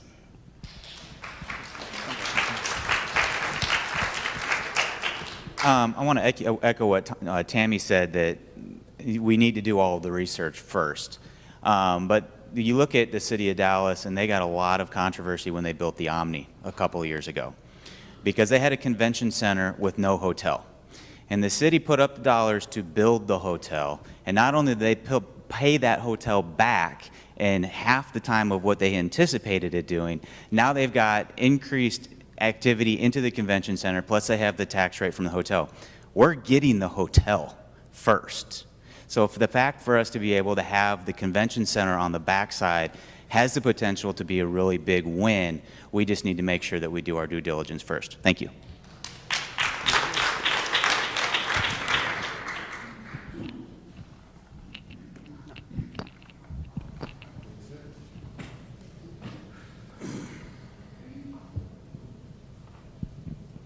There is much talk about Realize Rowlett 2020.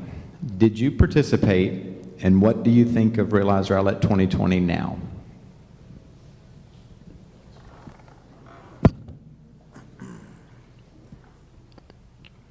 Like I said, I'm still learning a lot more about what's going on with the city and with 2020. And so right now, I really don't have any answers for that, but I'm still learning everything as everything's being developed. Thank you.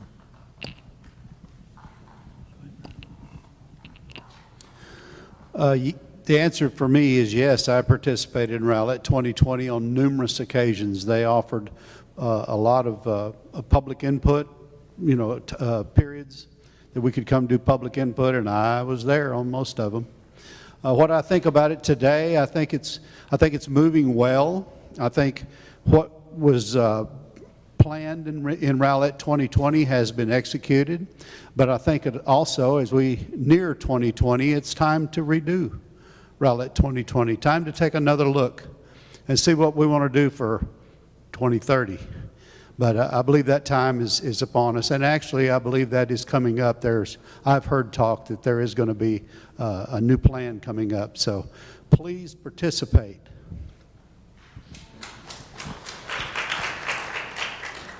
Yes, I was involved with the original 2020 plan, and there was a lot of public input that went into that.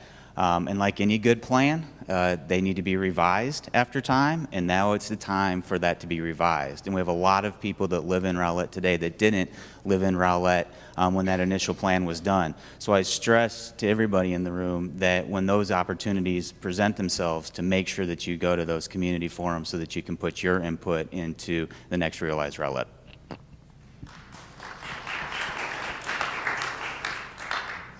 So Rowlett 2020, no, I did not participate. I didn't live here at the time. I've been in Rowlett for 3 years now, and in that time I've done a fair amount of research into what Rowlett 2020 is, what it represents, the form-based code that comes along with it, and all of those types of things.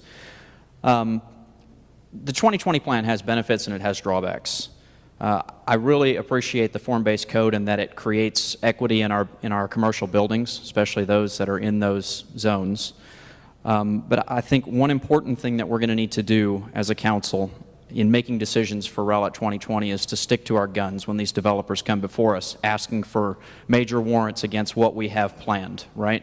Specifically, we had the Signature Gateway, which is essentially the George Bush entrance into Rowlett. And the council voted 4-3 to approve a change to the building height. Now, that in of itself may not seem like a lot, but what you started out with was a concept to have a large hotel building there. And what you ended up with is a series of apartments where as you're driving into Rowlett on George Bush, you're going to see rooftops. So I hope that council going forward can make those decisions, those hard decisions against those easy, low-hanging fruit developments and really stick to their guns in making those decisions in the future. Thank you.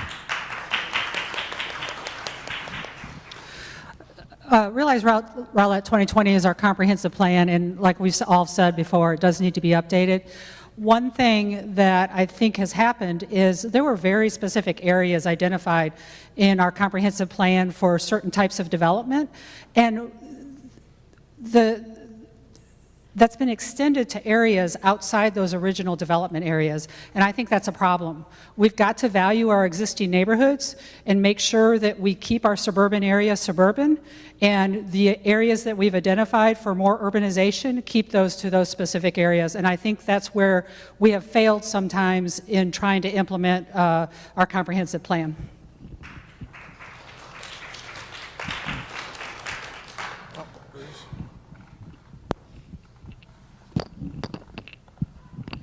I was not involved in the Rowlett 2020 plan, but I do realize that cities that do have comprehensive plans, which is most large cities they do, they stick to them and they follow them. But as projects come out of the ground, they discover things that aren't exactly right. They need to do something different.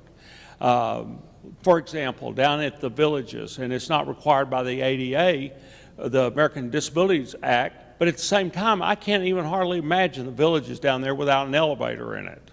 That's just a hard one for me to get my head around.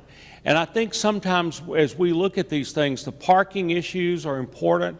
I voted against 2 apartment complexes recently because of the ingress and egress and the parking issues.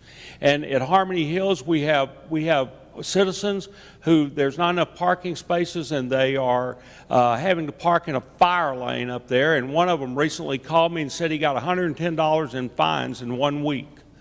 We need to really look at some of these things and fix them and correct them.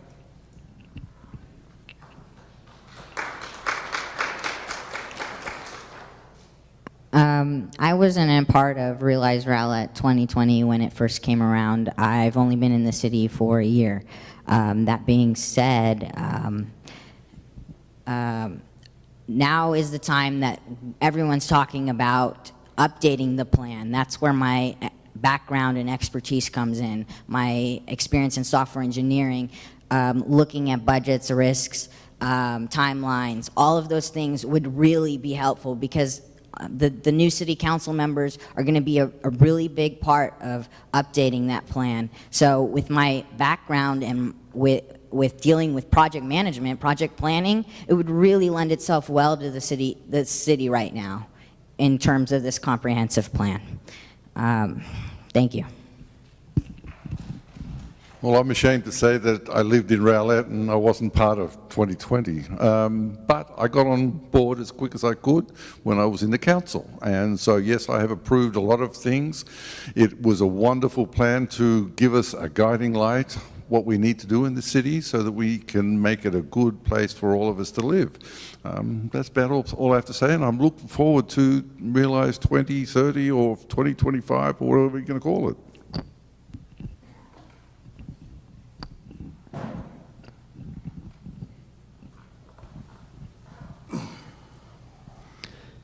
Was the Villages of Rowlett a good idea? In my opinion, I don't think that it was. I definitely don't think it was planned out very well. Have a lot of apartment units and no place to park. There's been a lot of people talk about how upset they were about the library being moved and how important the library is. And my son himself, my wife and son go to the library and participate in a lot of things. Now we're lucky because the library is just in the parking lot behind our building, so it's actually a little bit easier for us. But the village of Rowlett just, to me, represents the lack of planning, the lack of vision. The idea of it was probably really good. The follow-through, the carry-out should have been a lot better. I feel like I can bring that expertise. We do a lot of development inside our business. We do it across the state. You have to plan, you have to think about it, you have to rethink about it, and you have to follow through with that plan with a very concise, clear vision and message.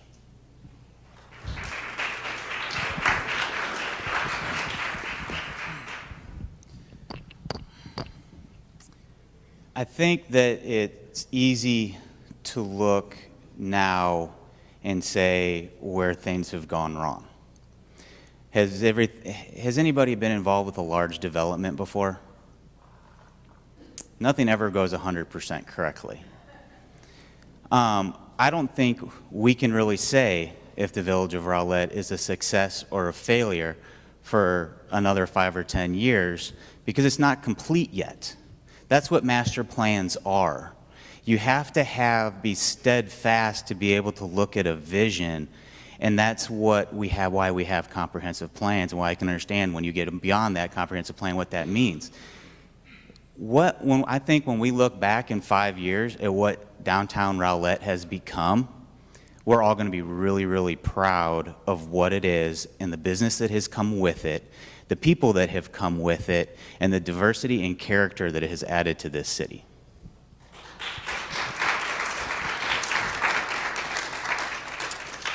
So I totally agree with what Matt just said. You don't know something's successful when it hasn't even opened. The Village of Rowlett was a catalyst project. Again, we spent $100 million on DART, $7 million a year on DART. Transit-oriented developments are incredibly successful. Go to some of these downtowns that are vibrant downtowns that have capitalized on transit-oriented developments and see what's coming to Rowlett. The Village of Rowlett is already 40% leased, and it's only partially open. And by the way, there is enough parking at the Village of Rowlett. That is not true news that keeps getting published. We're going to be adding 83 general parking spots very soon in the front and on the two sides. They're going to be general parking for downtown Rowlett. Do we need to change some parking standards for form-based code? Absolutely. And parking for live-work units is one of those things we need to advise. But Village is an incredible catalyst project to start our transit-oriented development in our downtown.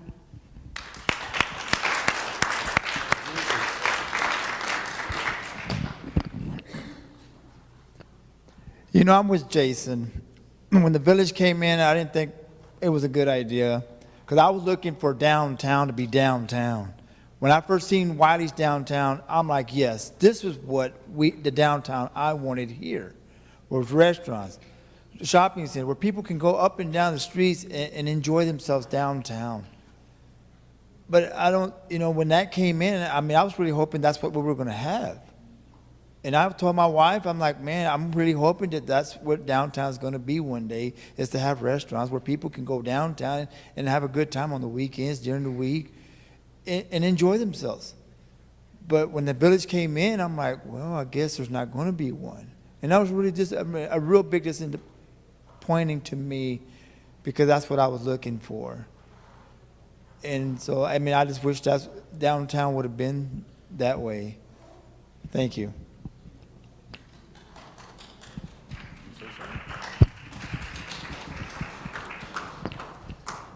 I actually think the Village project down there, it was a good thing.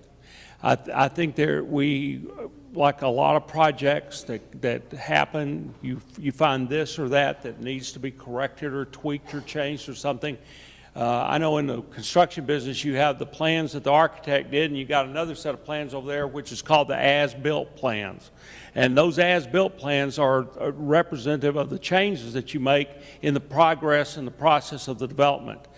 My wife and I own a condominium in Scottsdale, and I can tell you that downtown Scottsdale, to me, is all part of this new urbanism.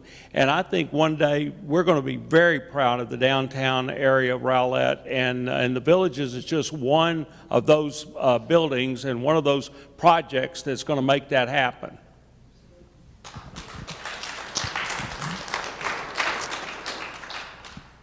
Matt, you might have to wait another 15 years before you see a result because the taxes have been held off for 15 years. And that'll take a while for us to get any sort of return from there. By the way, why did we have to buy the parking spot behind the brewery if we had plenty of parking?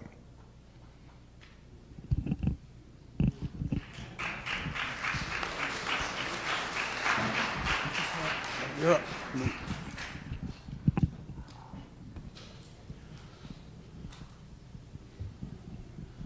Can you please describe your interpretation of form-based code? It's a multiple-part question, so hold on. Do you like it? Do you prefer it for some developments and not others? And the question also says, I would like to hear anything you may like to share regarding form-based code. You may have to read parts of that again later. Tell us what you think about form-based code. My interpretation of form-based code, this is to hold our developers to stricter codes when they build, to make our properties worth more. So yes, I support form-based codes. Now, do I support form-based codes as it is? No. I think it's like anything that you do, you make your first pass at it, and then you go fix it. Go fix what didn't work. And I think That's what we need to do with form-based codes, is take a look at it and fix what doesn't work. I think another part of that question was, do I think it should be in certain areas and not in others? Yes, I do. I think form-based codes presents a new look to the city of Rowlett, and I think there are other places where that look doesn't need to be. It needs to stay as the older look, you might say. Now, how many of the parts of that question did I miss? Did I get them?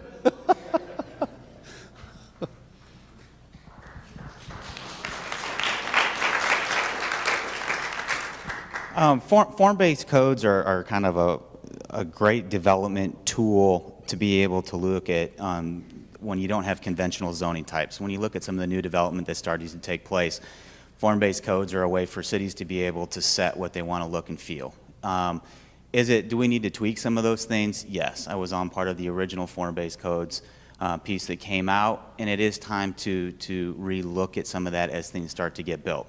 Is it a tool for every development? Definitely not. It has its place. But a really key part in the form-based code is the preservation of open space.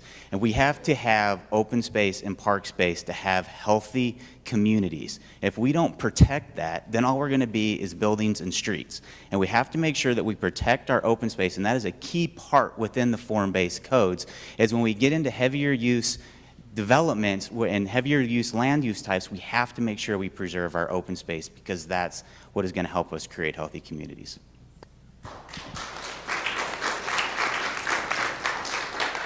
So, Michael, I'm going to cheat a little because someone had posted this question on Facebook earlier, and I was lucky enough to be able to respond, so I'm going to abbreviate it a little bit. From my experience in working with council and attending the orientation last week, the goal of form-based code is to ensure long-term equity for property, in addition to the green spaces that Matt mentioned. It ensures high-quality building materials, appropriate building heights, setbacks, and appearance standards. Ideally, it ensures long-term investment in building and good equity should the owner choose to sell. Do I like it? Sometimes yes, sometimes no. I appreciate the long-term vision it provides, but it does give a barrier to entry for many businesses and residential developers, and it does lengthen build times as a result.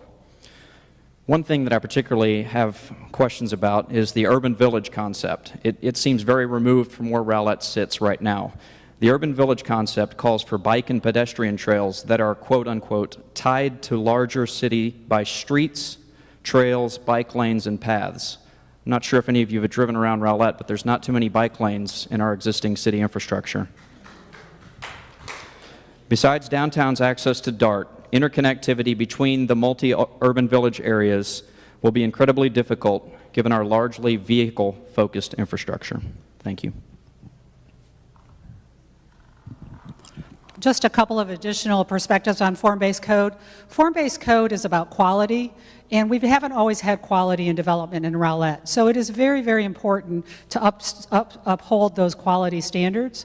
Form-based code costs anywhere from 25 to 40% more expensive than conventional building, and that can be a problem. That is a barrier to entry. The couple things that I've seen that we're doing wrong in regards to form-based code is when we enforce form-based code on areas that we have not identified in our comprehensive plan as being desirable for form-based code. And then the other thing I see we're doing wrong is when we do have an area that is identified for form-based code, when we allow major warrants and we allow substandard building standards for certain developments and not other developments within those form-based code areas. We have to have consistency.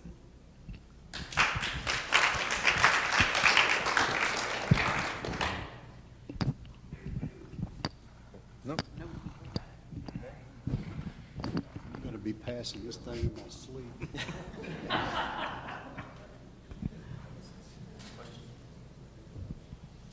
How long have you lived in Rowlett, and what have you contributed to the city? That's a great question. I get to expand on my 2 minutes that I missed on because I was talking too slow. I've lived here for 13 years, and I tell you, like I said in the beginning, I mean, this has just became home. We've passed up many opportunities to move to stay in Rowlett because of how much we've liked it. And I've served in a lot of different ways, mostly on the Parks and Recreation Advisory Board, where I'm currently vice chair. where we've seen the rebuilding of Kids Kingdom. We're focusing on things like bringing the dog park to the city, and all of the other great things that our park system does. I've also been a volunteer coach on the Rowlett Youth Soccer Association. I've been involved with the Rowlett Youth Baseball Association as a coach. Like I said, I've served and been a part of Realize Rowlett 2020.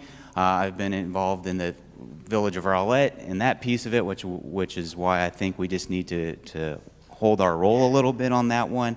And I just have given back in a lot of ways within this city in terms of volunteering, and it's just the passion that I have for a healthy community, for me to be able to raise my family, is why I'm up here today speaking to all of you. So, thank you.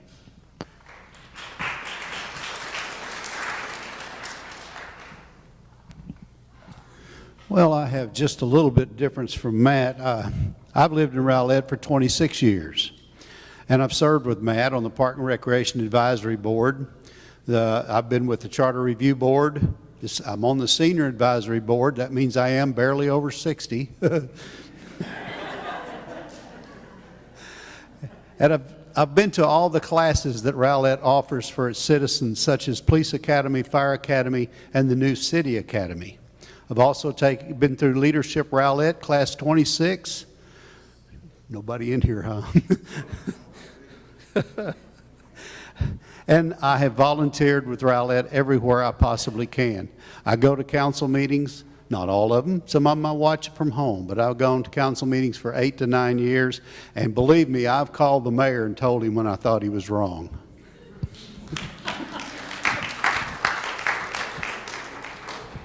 I've lived in Rowlett for 14 years. And like I stated in my opening statement, I absolutely love the city. I've chosen to do all the major things one would do in their life in Rowlett. Get married, buy a home, start a business. Whereas I haven't served on all the boards that everyone else has served. I have served on the Planning and Zoning Board. I served on an ad hoc subcommittee for the committee that was created to deal with the tornado situation as a member of the Planning and Zoning Commission. To say that I care about this city is absolutely an understatement. I love this city. I don't think anybody up here would be up here if they didn't. What our business has been able to bring to the city, we've created jobs after jobs after jobs, and I can assure you, there's not one person that we pay minimum wage. We start way over minimum wage, and we'll always continue to do that. So I've run out of time.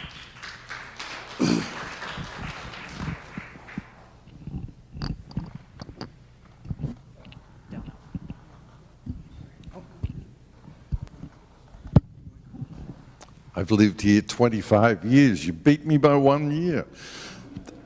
How have I given back to the community? Well, I've been with the Chamber of Commerce for a long time, done a lot of things, with ribbon cuttings, met a lot of new businesses, had a lot of fun too. I also serve on the Keep Rowlett Beautiful Board. That is a wonderful way if you want to get involved to help keep our city clean and wonderful. I have served on the Lions Club. So I'm the communications director for the Lions Club here in Rowlett. I also participated in a lot of the cleanup after the tornado in Rowlett. Did a lot of work with that. Also helped build the Kids Kingdom. By the way, I also went to Canton to help out in their tornado. And I think I've served a lot of other things in Rowlett, but I'm not one of these guys that stand and pats myself on the back. But yes, we're here if you need me.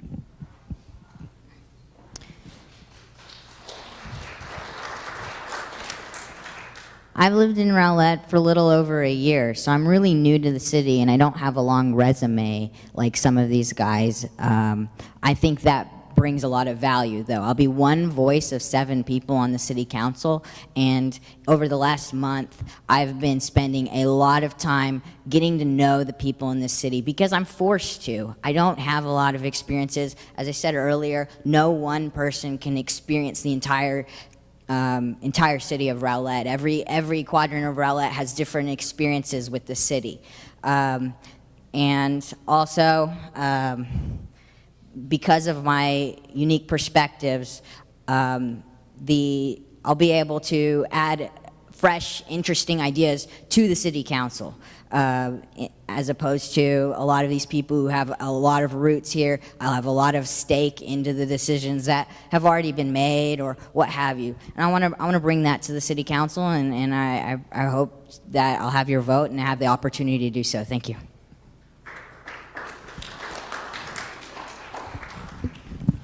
Okay. Yes, I want to respond. I'm very fortunate to have been a resident of Rowlett my entire life. That's 18 years. I currently serve my second term on the Rowlett Parks and Recreation Advisory Board. I helped with the rebuild Kids Kingdom and helped with many decisions that were made.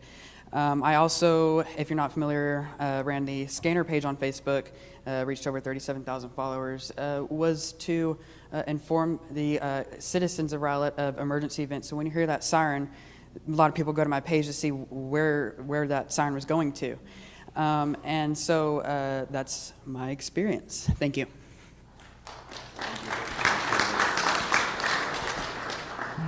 Anybody else have any final comments on that question? Okay, that takes us up to 9 o'clock, so we're gonna wrap things up now. I want to thank the candidates for coming out, taking the time out, in spite of the Cowboys game.